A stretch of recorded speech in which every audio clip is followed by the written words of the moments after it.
Todd Carnes, thank you so much for joining us. Yeah, glad to be here. So you have a pretty unique background. You started off as an engineer. Right. You went to Russia as a missionary for quite a number of years. You came back, you helped lead Radius Church. I think you planted that one and served there. And you're a dad, I know that. And now you're a small business owner. You're on county council. So you wear a lot of hats. But when you were a pastor and a missionary, I know that you developed quite, passion's probably a wrong word in this way that we're talking about it, but you really wanted to know about pornography because you were really concerned about it. So tell us about that. Yeah, there's talk out there where people talk about pornography as a public health crisis. I firmly believe that. I was beating that drum 15 years ago. It's really kind of the genesis of it in my life was when I lived in Russia in the 90s, and pornography was everywhere. My wife and I, we were young, it was mid-90s, and every bag was some type of lewd pornographic picture. You'd walk through Moscow airport and there were topless ladies on the walls, and I was shocked because we just didn't have that here. And I couldn't imagine a society tolerating that. Really made me angry. And then we came back home from the mission field, late 90s, and the internet exploded. Everybody had access, and all of a sudden, 2005, 2008, we're totally inundated with pornography. But before we get to 2008, through your eyes as a pastor and a missionary in Russia, what were the first things you noticed about the difference there because they had this exposure? Well, the big difference is that it's a destroyer of women and children because it skews the mind of men in such a horrendous way that it's always set up in a male-dominant, patriarchal, bad scenario. And I just remember they couldn't really articulate it or put it all together, but I remember talking to young ladies who lived in a society where it was just accepted that they were going to be groped. It was accepted they were going to be demeaned. It was accepted that they were going to walk into scenarios where pornography was going to be in the walls of their doctor's office, for example, and it'd been that way so many years. It's that scenario where it had become normalized. Everybody was desensitized. When I came in, I was mad, and everybody there just accepts it. And that's what pornography does. It not only skews the brain, it skews the soul of an entire community and society and teaches us to objectify primarily women, others, but primarily women. Did you find yourself while you were there, because you were there a lot of years, did you even find yourself, did it ever become normal? Did you ever start thinking, okay, this is just the way they roll, this is society? Yeah, certainly. For everybody, you get desensitized. When you're first there and you see a 70-year-old grandmother walking down with two bags and they have, pornographic images on either side, it's shocking. And a year later, it's just normal. Those are the bags that are there, and that's what everybody uses. Did that ever stop you? Did you ever stop and think, okay, it's scary that I don't even think about this anymore? I don't know that I did that. I mean, I draw some lines like I'm not going to participate, but anything you see that often becomes normalized, and you still hate it. The times I would hate it is when I would go to a young couple's house, and I'll never forget they pulled out glasses with images of naked women on them. As me and my wife ate with this other young couple, we're all maybe like in our 30s, young 30s. And they knew I was a missionary, but they were so desensitized. Like normally, if I did that here, the people would hide those glasses and bring out the normal ones. They were so desensitized, they just served us, and it's just normal.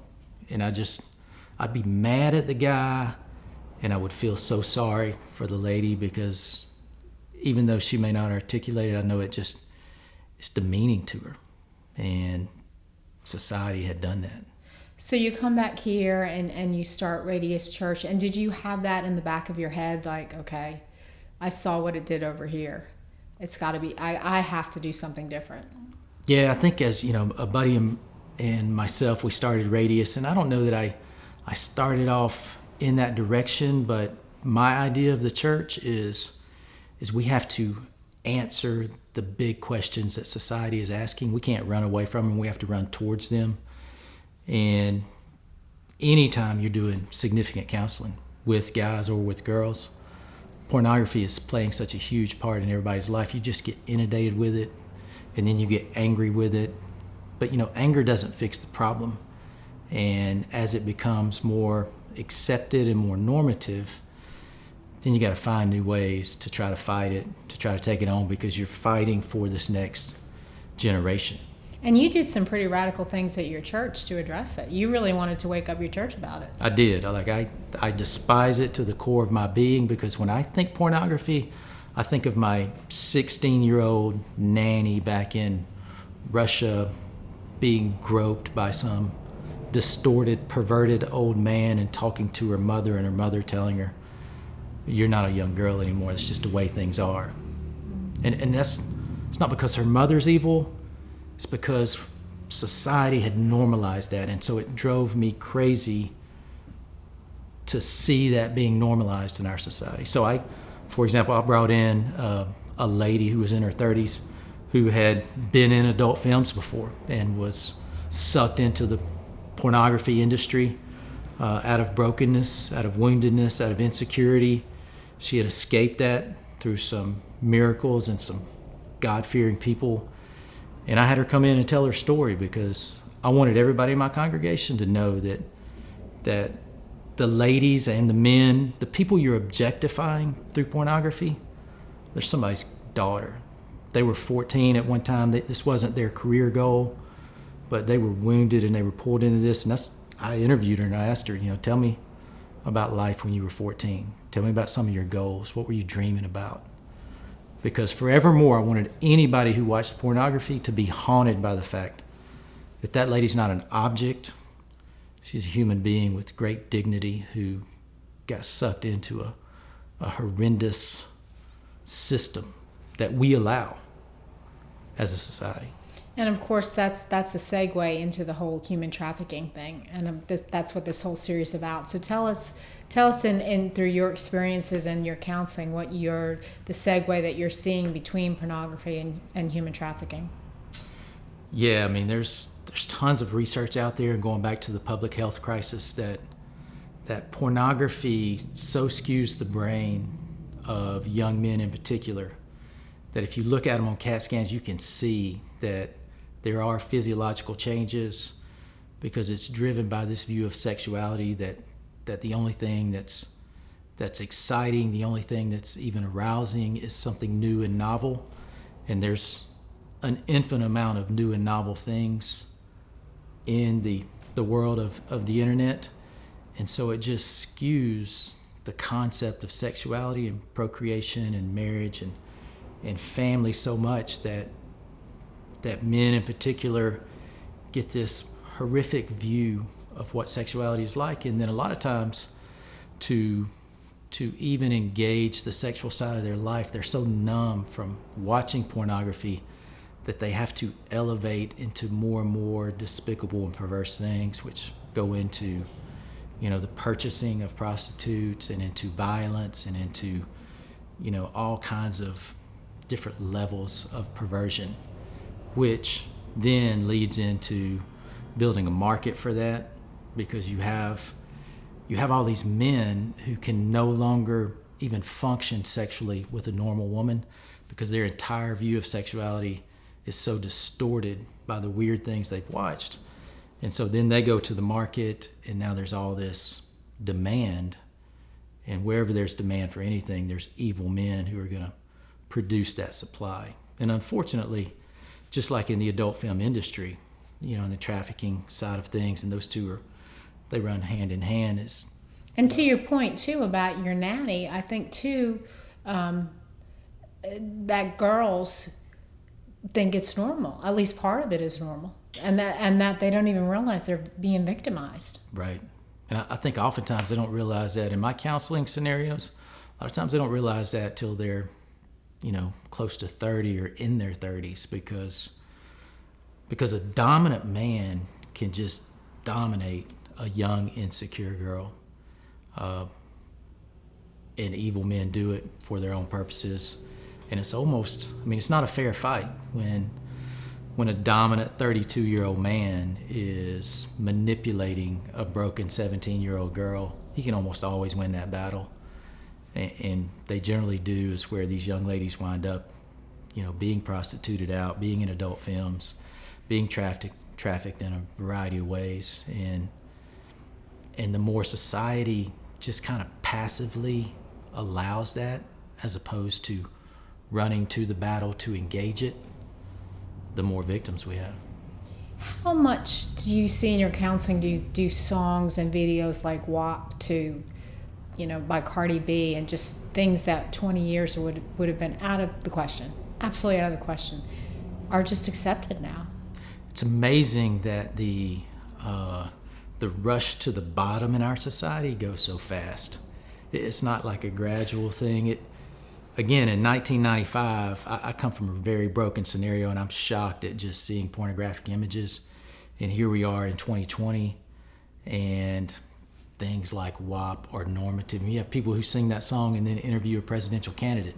Like, we have lost our minds.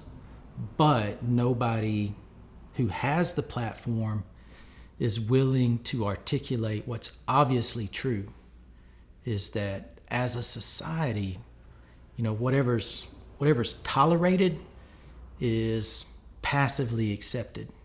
And that's where we're living, and it's shocking, and it's just destructive to our young ladies for sure, but even the minds of our young men are so skewed by hundreds of hours of pornography. It's a sexual catastrophe. To be honest, that when we do premarital counseling, the question is no longer, have you ever had exposure to pornography? The question is always, with premarital couples, tell me what role pornography has played in your life, because it's been there. It's been there, and you got to work around it, because everybody from the Supreme Court to our national leaders to others have been afraid to fight that battle. And I was reading today when the Supreme Court 6-3 allowed digitized child pornography, protected it as free speech, I think back in the 90s. Those things are just shocking, and it's a total crumbling of our moral compass in our society. I can't even imagine at this point in time when you would even have kids in for a conversation. Like, I think how hard it is to even coach ball and have teenagers clue into you. I can't even imagine having a conversation with teenagers about sex and about and having them clue in and thinking what you're saying is wise and important in the culture that we live in now. I mean, how do you even engage them? Where do you even start? Yeah, that's a great question. After raising kids, you have a lot of ideas about kids, and you raise some. You figure out maybe not all my ideas are right, but the environmental forces are so significant that the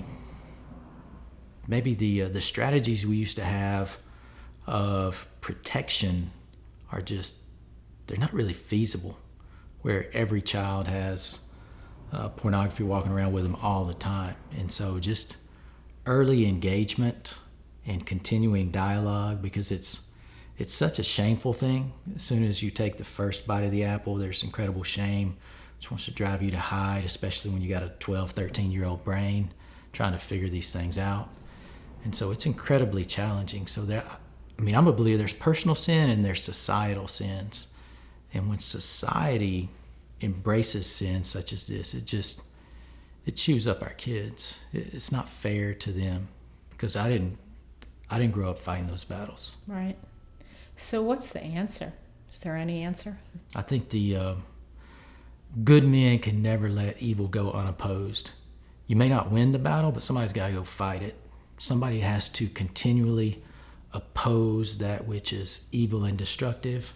And when you're in a society where you're in the minority in that, sometimes we just want to throw up our hands and go, well, it is what it is.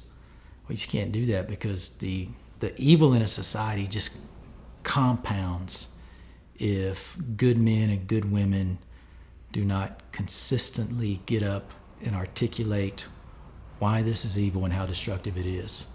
Once we lose our voice, then it's just like a tsunami that washes over everything. And believe it or not, I mean, I've traveled the world. I've been in 15 different countries. It gets worse than what we have here. I mean, it gets a lot worse. I was in Thailand. Thailand is a sex trade mecca, for lack of a better term. And we used to furlough there some when I was working in Russia as a missionary, and it was just heartbreaking. 20 years ago, I remember walking down a street by myself, and a Thai lady who was in a restaurant, just with her face real downcast, just pop up and smile and walk towards me, wanting to engage me as a John. And I mean, it's 20 years ago. It just broke my heart because her downcast face is who she is, but she has to put on this other face to maybe to earn her living, maybe to please her John. Russia, it was similar. In the mid-90s, I used to get into cabs in Russia, and I had an accent in my Russian, so they would think I was from the Baltics. And I had a wedding ring on, and they would just say, have you tried our Russian girls? It was just normal conversation. And certainly we have those conversations here, but it's not what you lead with. In those cultures, a lot of times, you lost the ability to blush. There's a great verse in the Bible where God says, "My people they don't remember how to blush. And therefore, I'm going to take them to the square and I'm going to lift their skirts over their faces because we've forgotten how to blush." Do you worry that the church on this and other issues is just too quiet? Yeah. That's the reason I did some radical things, because I'd rather miss being too loud than being too quiet. Because as you get to the end of life, you don't want to see battles that you should have fought where you passively sat back, because when you sit back, you're protecting something. Maybe you're protecting your name, maybe you're protecting your business, maybe you're protecting what you got. But on the clear issues, the church got to run to the battle, not arrogantly and not in some type of, political fashion of we're going to make this happen through political rule. We have to run there as prophets and graciously tell the truth to the powers that be. Todd Carnes, thank you. Great to be here.